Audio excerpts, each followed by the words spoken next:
America just came out, and it came out over the weekend. Last weekend was Valentine's Day weekend, leading into President's Day on Monday.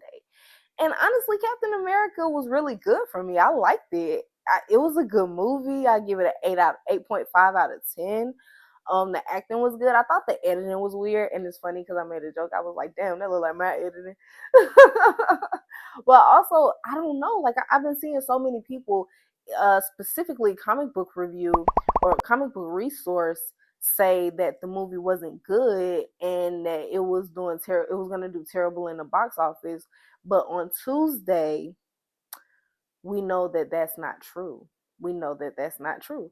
So honestly, I just want to say that I feel like a lot of the people who were doubting this movie, a lot of people who had negative things to say about this movie are racist. Like, I'm not trying to be funny or, because anytime they shake up the MCU and do anything other than a white man, it gets bombed. Like, Captain Marvel, the Marvels, anything that's not like just, and I will say Black Panther did exceptionally well, but I want to credit the Black community for that, and not Black nerds, but like the whole Black community, because the Black community heard, oh, it's a Black movie with a Black actor and a Black lead and a Black director, and we're gonna go see it, and we're gonna put on our dashikis, and we're gonna be in Africa. So they had a whole different like understanding of that situation. That's what pushed it over, though. Like, we literally came together. People were drumming in the theaters.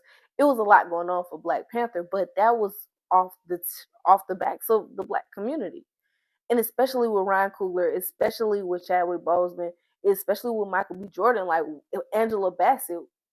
Yes, we're going to support that, but that was why that movie did that well.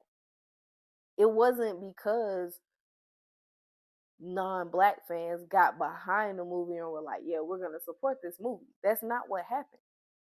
So now that it's not Black Panther and it is Captain America, and while we did have some movies that had Black directors and Black leads, it were also female led, and it was like, oh My God, why the fuck do we need females to lead? And so I guess for me, it's just one of those things where it's just like, don't review bomb shit as a major publication. Like, y'all have Pulitzers over there.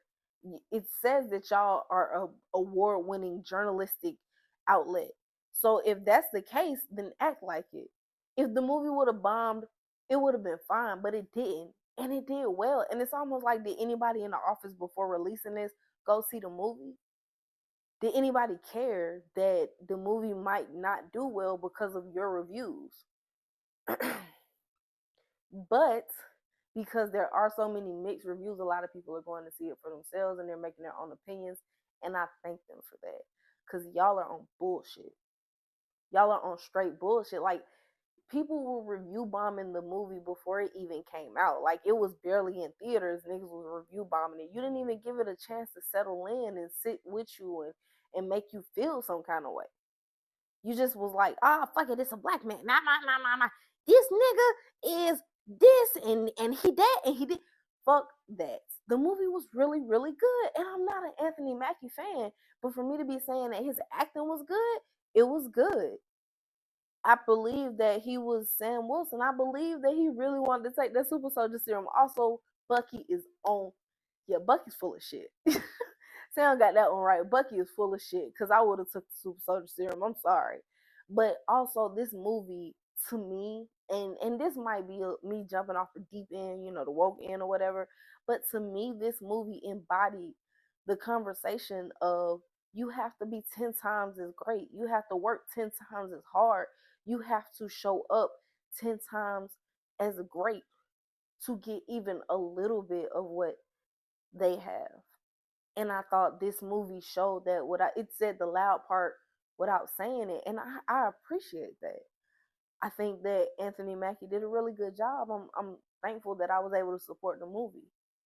Um, as far as saying Marvel's back, I just want to support things that I like. Also, a lot of people are talking about the MCU like it didn't have mediocre or not so great movies. Not talking about this movie specifically, because this movie specifically was really good. But the MC, like Iron Man 3 wasn't that great. And I love, now don't get me wrong, I love 1, 2, and 3. I love Iron Man. I love the MCU. But when 3 came out, I was like, yeah, this is a crock of shit. Like, and I'm a huge Iron Man fan because of the movies, not comic book wise. Yeah. So yeah, that was a big deal to me that Iron Man 3 wasn't that good. But we've had movies that weren't like, the first Captain America movie was not that good. I've tried to watch that movie over and over and over, and I keep falling asleep in the same place. It's not good.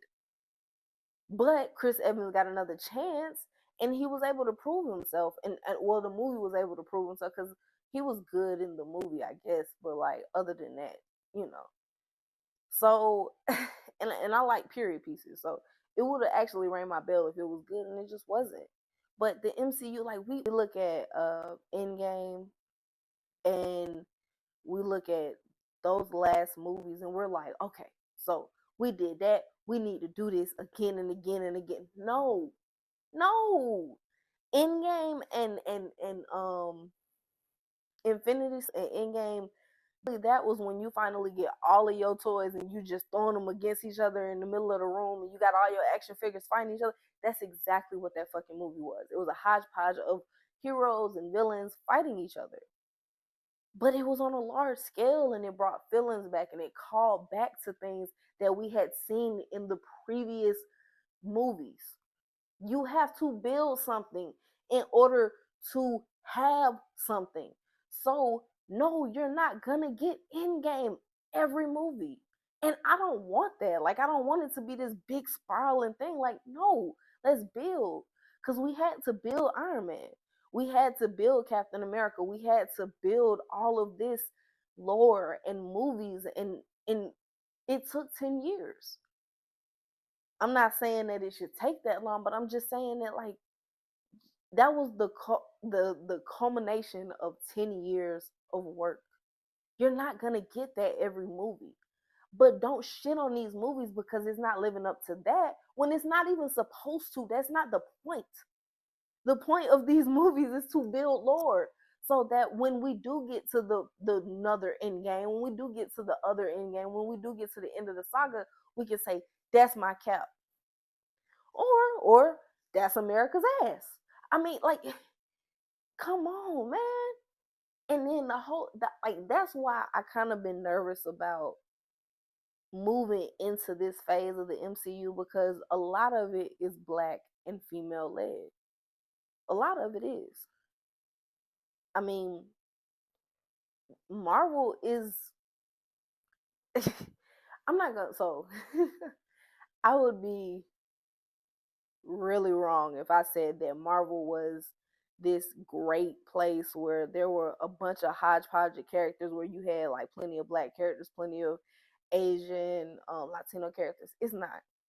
It's not. But a lot of times moving forward, you get black characters that take over these these mantles. They get passed down to black characters. And if this is how y'all gonna act, I don't want this shit. So, like I said, I really enjoyed the Captain America movie, but I want to tell you guys about what I really enjoyed from the movie.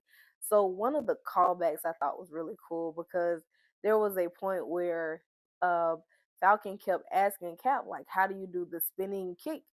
And he basically told him, you have to start kicking before you hit your thrusters.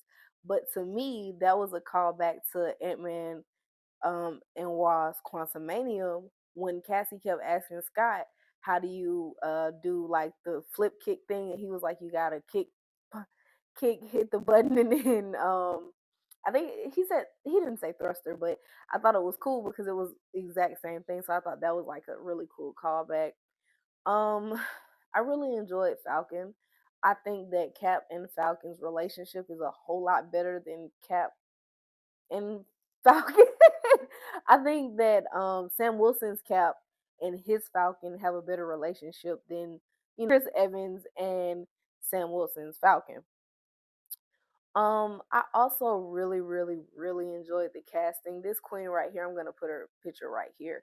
I've been watching her since the Mindy Project, and I was so excited to see her. I thought it was really cool that she was there. Also, every Cap needs his widow. And I thought it was so cool that they like well she's not Cap's widow yet, but you see the makings, you see what they're doing, and I'm really, really excited about that because I feel like every Cap should have a widow. And I also like the fact that she was a widow. Um well, former widow. But still, like every Cap. Yeah, so I think that's really cool. I'm really excited for the potential of Sam Wilson's Captain America to join, like to get the Avengers together. I agree with President Ross. Well, okay, so that's the other thing. Like he was in the cell, so he's clearly not president anymore. So somebody else is the president, and I know it's not Ritson again, but also who is trying to destabilize Wakanda? If if President Ross is in the is in jail and Ritson is gone apparently because he waged war on the scrolls. I don't know if you guys saw Secret Invasion. Spoilers if you didn't see Secret Invasion. If you didn't see Secret Invasion, but yeah, he waged war on the scroll, so I don't think he's president anymore. And Ross is in the raft, which I thought that was funny. But Ross is in the raft, so I don't know who the president is anymore, and I don't know how they're planning to destabilize Wakanda if that even is still a plan with adamantium on the table. Because I mean, at this point, the whole point of the movie is that if adamantium is on the table, we don't need the Wakandans or their vibranium. So I don't know, but I'm really excited to see where the MCU goes from here. Like I said, I feel like a big portion of like the anticipation for these movies is that we're coming off well, we're not coming off of Endgame. Endgame was years ago, but you still have to build the next saga. And I think that you guys aren't giving them time to build. Give Kevin Feige time to build. And also he's dealing with a whole nother thing with the Disney Plus shows and trying to get the lore in there. And like honestly, when it ties together perfectly with a bow, we're gonna say Kevin Feige is a genius. So give a genius time to work. That's all I'm saying.